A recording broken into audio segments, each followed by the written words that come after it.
అస్సలాము అలైకుం వరహమతుల్లాహి వబరకాతుహు. Hi hello welcome to my channel అండి. ఈరోజైతే ఇంకా నేను ఇడ్లీ టిఫిన్ పెట్టానండి పిల్లల కోసము.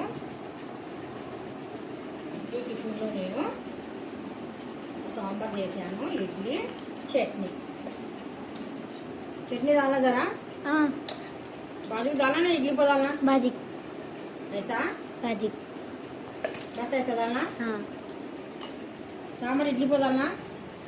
हाँ చూడండి, మొత్తం ఆ అమ్మాయిని అడిగి అడిగి చేస్తున్నాను, ఎందుకంటే ఇంకా తనకు నచ్చదు ఎలా పడితే అలా వేస్తే.